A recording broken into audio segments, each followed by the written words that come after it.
د کهانۍ شروعات د جینکینګ نومي کس نه کیږي. د دې په لاس کې یو دوه بیګ او دا په بازار کې رواني. دا یو بیګ د کچرې خواته او بل د یو گاړي خواته کیدي. دا خپل ملګری سټیپن ته اشاره وکي. په اصل کې په دې بیګ کې پټاقي دا په بیګ کې ستارونه میلاو کی. د دې سره په دې کې دا پټاقي راوچوي. د دې نه پس یو دوه دماکي وشي. خو دا دماکي د چا د نقصان د پاره نه وي بلکې په زراو کاغذونه په بازار کې د خورولو د پاره وي. په دې کې د حکومت خلاف خبرې لیکلي شوي. جینکین او سټیپن چې کله د دې ځینه تختی نو پولیس یې ونیسي. د جینکین ښځه د دې خواله راشي او دې له څه پیسې ورکي د دې د پاره چې په جیل کې به په کار راشي. په عدالت کې چې کله فیصله وکړه چې دیو د حکومت خلاف بغاوت کړي په جینکین باندې 12 کاله او په سټیپن 8 کاله قید وخېجو. د دې نه پس دیو یو جیل ته راوړي. د دې جیل یو ډیر ظالم افیسري د کم نوم چې مینر دی په جیل کې د اوسېدو د پاره دیو ته ټولې قاعدې وخوستې. جینکین چې کله جیل ته وکتل نو دلته اتوماتیک دروازې او مضبوطی تالي او ډیر مضبوط سکیورټي یعنی د دې زینه وتل ناممکنه ده. د دې په کمره کې یو د سیخانو گیټي او د دې د پاسه یو مضبوط د سټیل گیټ هم وي. په سباله باندې د جینکین سره د ډینیس نومي یو کس میلاو شي. دلته سټیپن هم راشي او دیو په خپلو کې خبرې کولې. په دغه ټیم کې د لینډ نومي یو کس د دیو خبرې واوري. د دې نه پس ډینیس دیو ته د جیل نقشه وښي. د جیل دیوار 22 فوټه اوچتي. په هر ځای کې لیټونه او کنډکټاري. د جیل په چت باندې سنایپر 24 غنټې پیره کوي. د دې ټولو خبرو نه پس ورته دا وایي چې د دې زینه د تختیدو سوچ هم ونه کې. د دې د تلو نه پس لینډ دلته راشي او دیو ته وایي چې د دې زینه تختیدل ممکنه ده. دا ورته وایي چې زه به ستاسو مدد وکم خو زه به هم ستاسو څخه تختم. نو دیو د تختیدو د پاره پلان جوړول شروع کړه. په دې کې 23 ورځې تیرې شوې. په دغه شپه باندې جینکینګ ماچس راواخلي او د دروازې په تاله کې یو سوری ویني. په دې کې وخت تیرېدو او جینکینګ په دې باندې ډیر سوچ کوو.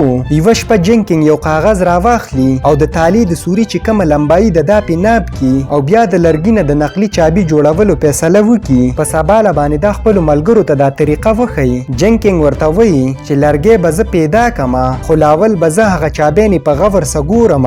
نو دیو په کینټین کې خپل کار شروع کی. لینډ یو لوخه گزار کی چې ټول زما طرف ته په توجه شي. خو چې کله دغه جیل راشي نو جینکینګ په غور باندې دا ټولې چابیانې ویني. دا په هر ټیم کې د چابیانو ته په غور ګوري. د دې نه پس دا په کاغذ باندې د چابي هغه شکل جوړ کی. د دې نه پس جینکینګ د یو ځینه لرګي را پټ کی. دا سامان د خپل چیو په کپ کې پټ کی او د بره په یوه کپړه کې دی. کله چې جیلر د تالاشۍ د پاره راشي او تالاشي شروع کی نو په دې کې د جینکینګ نمبر راشي. دا ډیر زیات غبراو شوی. خو د خوش قسمتۍ خبره دای چې جیلر ته په کپ کې سم میلاو نشي. نو جینکینګ چې کله کمرې ته ورشي دا د چابي په جوړولو باندې کار شروع کی. دا چې کله چابي تیار کی نو دا په دغه تاله کې ولګي. دا چابي خه برابر ولګي. خو چې کله دا دروازه کولاوي نو حیران شي ولې چې په دې دروازه کې چابي صرف د بهر نه لګېدې شي. په سباله جینکینګ دا خبره خپل ملګرو ته وکي او ورته وایي چې زه به یوه بله چابي جوړوم او هغه به د بار نه لګوم. نو دا په غور سره دغه چابي ویني کومه چې د بهر تالي د پاره جوړه شوې ده. د ډیر وخت د مهنت نه پس جینکینګ یوه بله د لرګي چابي جوړه کی. یوه ورځ دیو پوچه لګوله نو خوا او شاته یو پولیس هم نه و. جینکینګ ته موقع میلاو شوه نو دی خپله چابي معلوموله. په دې باندې دروازه خو کولاو شي خو چې کله دا چابي واپس راوباسي نو چابي ماته شي او دننه ایساره شي. په دې باندې دوی درې واړه ډیر زیات ویریږي. په دې کې یو جیلر د دیو طرف ته را روان شي. جینکینګ د دې چابي د راویستو ډیر کوشش وکي خو راونه وځي. دا د دې ځینه وتښتي. نو یو پیړ پولیس دلته راشي. د ماښام نه چې کله ټول قیدیان خپلو کمرو ته دننه شي نو جیلر د چیکینګ د پاره راشي. جیلر ته هم پته ولګي. دا ویني چې د جینکینګ د دروازې تاله کولاو ده خو دا په ډیر سوچ ونه کی او تاله ولګي او د دې ځینه لاړ شي. جینکینګ چې دا پتلو ویني نو د آرام ساه واخلي. څو ورځې پس دیو درې واړه دننه وو او تاله د بار نه د کولاولو سوچ کوو. په دې کې لینډ یو جاړو ویني نو دا سوچ وکي دا بهر ته لاړ شي او د کړکۍ نه د دروازې پورې ناپ واخلي. جاړو د دې نه یو څو انچه کموي. په سباله باندې جینکینګ د سلایي د ماشین په مدد سره په جاړو کې یو سیستم جوړ کی. دا دغه چابي د دې جاړو په ډنډه کې پیټ کی او د کړکۍ نه د دروازې د کولاولو کوشش کوي. د دې دا کوشش کامیاب شي خو چې څنګه د دې نه چابي راوباسي نو چابي لاندې ولویږي. دا په جاړو باندې چنګم ولګي او د دې په مدد سره واپس چابي راواخلي. په سباله باندې د خپل ملګرو ته ووایي چې ما دواړه دروازې کولاو کړې. نو اوس دیو د جیل نه د باقي حصو نه د وتلې تیاری کوي. د درې درې واړه چې به کله بارو نو د جیل معاینه بیا غستله. جینکینګ یو سپایي والا له رشوت ورکي او د جیل نقشه هم حاصله کی. بله ورځ جینکینګ او لینرډ په خپله کمره کې د کپړو نه نقلي بوتان جوړ کی او د کمرې نه بار ته راوځي. دوی په خاموشۍ سره په سیړۍ راکوشي او یوې بلې دروازې ته راورسي. جینکینګ په دې شپه ځکه راووتو ولې چې نن یو پیړ ګاډ په ډیوټۍ دی. ګاډ ډیر زیات سست دی خو بیا هم دی ډیر زیات یریږي. په هر قدم باندې د دیو نه خوله ځي.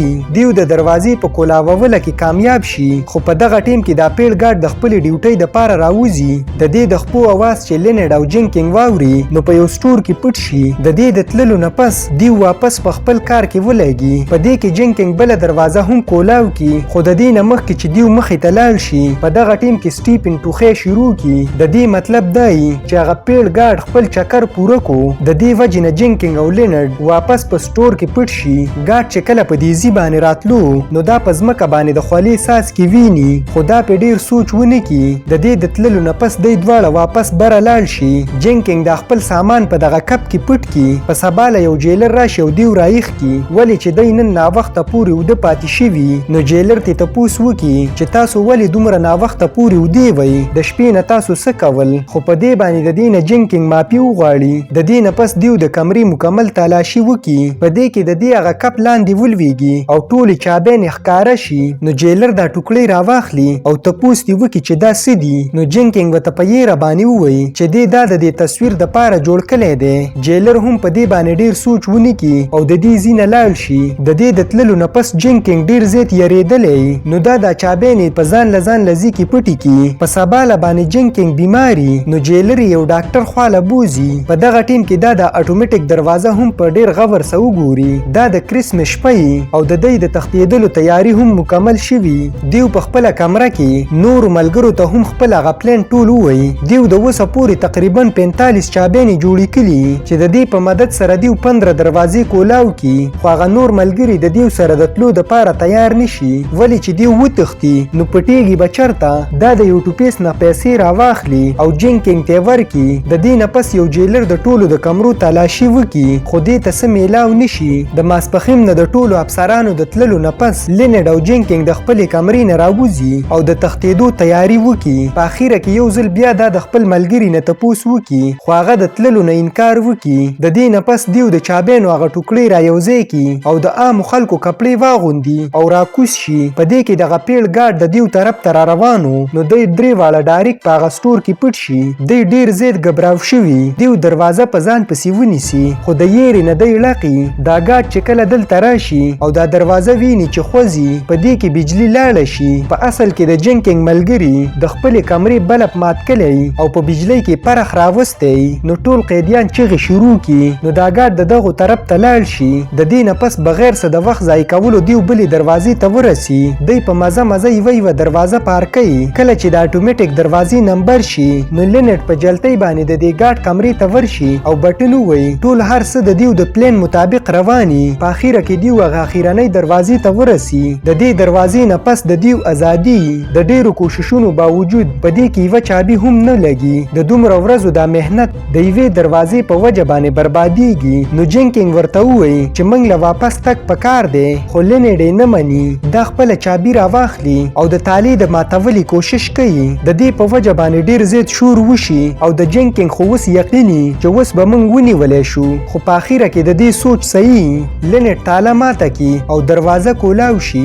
دی بار ته راوځي. د دې اخیرنی یو سټیج پاتې شي. د دیوار سنایپر خو دی درې واړه د عامو خلکو په کپړو کې رواني نو څوک په دیو باندې څه سوچ نه کوي او د یو هم په دیو باندې شک ونشي تر دې پورې چې دا د هغه جیلر په مخه واوړي او د هغه پې هم شک رانشي. کله چې دیو بار ته راوځي نو د ښار طرف ته منډه شروع کي. وروسته بیا دیو په ټیکسي کې کیني او د دې ملک نه بل ملک ته وتښتي. دغه شانته کې په اخیره کې دی درې واړه وتښتي او دیو ډیر زیات خوشحاله وي. په دې ځای باندې زموږ کهاني ختمیږي. کو ویډیو مو خوښه شوي نو لایک یې کړئ او چینل ضرور سبسکرایب کړئ.